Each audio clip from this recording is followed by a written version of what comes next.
ஆண்டவராகிய இயேசு கிறிஸ்துவின் நாமத்தில் வாழ்த்துக்கள். இன்றைய தினத்திலும் நம்முடைய தியானத்திற்கென்று தெரிந்து கொண்ட வேத பகுதி நீதிமொழிகளின் புஸ்தகம் 14வது அதிகாரம் 12வது வசனம். மனுஷனுக்கு செம்மையாய் தோன்றுகிற வழி உண்டு, அதன் முடிவோ மரண வழிகள். இந்த உலகத்திலே ஒரு வழக்கமாக சொல்கிற ஒரு பழமொழியில் ஒன்று, உங்கள் இதயம் சொல்வதை கேளுங்கள். இந்த உலகத்திலே அநேக சத்தங்கள் நம்முடைய காதுகளிலே தொனித்து கொண்டிருக்கிறது.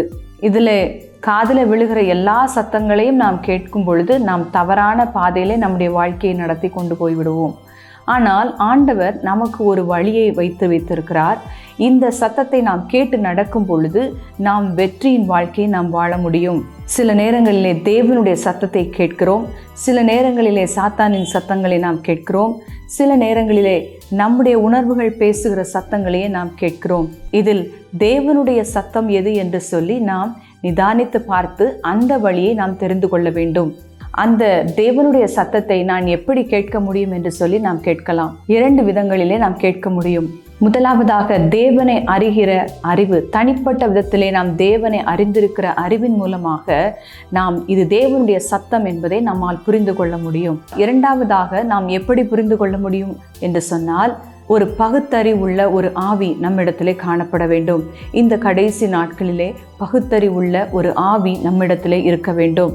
தனிப்பட்ட விதத்திலே தேவனை அறிகிற அறிவு என்று சொல்லும் பொழுது இன்றைக்கு அநேக விதங்களிலே மனிதர்களுக்கு அறிவு பெருத்திருக்கிறது. நாம் சபைக்கு போகிறவர்களாக இருக்கலாம், ஊழியத்தை செய்கிறவர்களாக இருக்கலாம், பல விதங்களிலே நாம் தேவனை ஆராதிக்கிறவர்களாக இருக்கலாம்.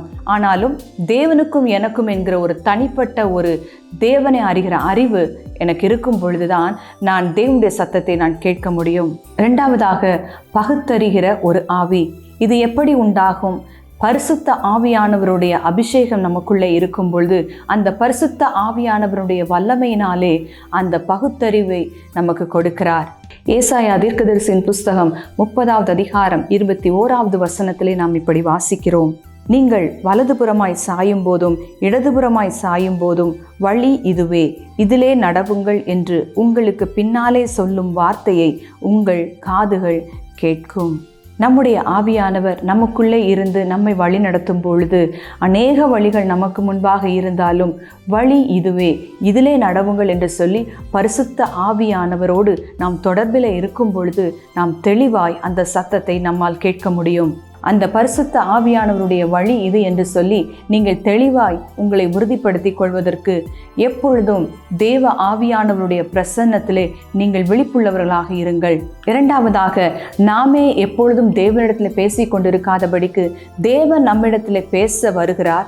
அவர் வரும் பொழுது அவர் வெளிப்படுத்த விரும்புகிற காரியத்தை கேட்பதற்கு நாம் சற்று நேரம் ஜெபத்திலே தரித்திருக்கிறவர்களாக இருக்க வேண்டும். 3வதாக, தேவனுடைய வார்த்தையை தியானித்து கொண்டிருக்க வேண்டும். வார்த்தையை வாசிப்பதோடு மட்டுமல்ல, அதை அமர்ந்திருந்து தியானிக்க நாம் கற்றுக்கொள்ள வேண்டும். நாம் தியானிக்கும் போது தேவனுடைய வார்த்தையின் மூலமாக கூட தேவனுடைய சத்தத்தை நம்மால் கேட்க முடியும். வேதத்தை ஒரு பேப்பரை வாசிப்பது போல வாசிக்காதபடிக்கு தேவன் அந்த வார்த்தையின் மூலமாக என்னோடு பேசுகிறார் என்கிற ஒரு விழிப்புணர்வு நம்மிடத்திலே காணப்படட்டும். தேவனுடைய வழிநடத்தலும் தேவனுடைய சத்தத்தையும் நிச்சயமாக நீங்கள் தெளிவாக கேட்க முடியும். நாம் ஜெபிப்போம். எங்களை நேசிக்கிற எங்கள் அன்பின் பரலோக பிதாவே, இந்த நாளிலும் நாங்கள் கேட்ட வார்த்தையின்படியாக நாங்கள் அநேக சத்தங்களை இந்த உலகத்திலே கேட்கிறோம். ஆனாலும் வழி இதுவே, இதுதான் தேவனால் தெரிந்து கொள்ளப்பட்ட வழி என்று சொல்லி தேவன் தெரிந்து கொண்டிருக்கிற அந்த வழியை நாங்கள் புரிந்து கொள்வதற்கு எங்களுக்கு இந்த நாளிலே எங்களுக்கு கிருபை செய்யும். எங்களுக்கு செம்மையாய் தோன்றுகிற வழியை நாங்கள் தெரிந்து கொள்ளாதபடிக்கு தேவன் தெரிந்து கொள்ளுகிற அந்த பாதையிலே நாங்கள் செல்வதற்கு, அதற்கென்று நாங்கள் அமர்ந்திருந்து ஜெபிக்கவும் வேத வசனத்தை தியானிக்கவும் பரிசுத்த ஆவியானவர் பேசுவதற்கு நாங்கள் இடம் கொடுக்கவும் எங்களை ஆயத்தப்படுத்தும். உம்முடைய சத்தத்தை கேட்கிற உணர்வுள்ள பகுத்தறிவுள்ள ஒரு ஆவியை எங்களுக்கு தாரும். இயேசுவின் நாமத்தில் கேட்கிறோம் ஜீவனுள்ள நல்ல பிதாவே, ஆமேன். கர்த்தர் தாமே உங்களை ஆசீர்வதிப்பாராக.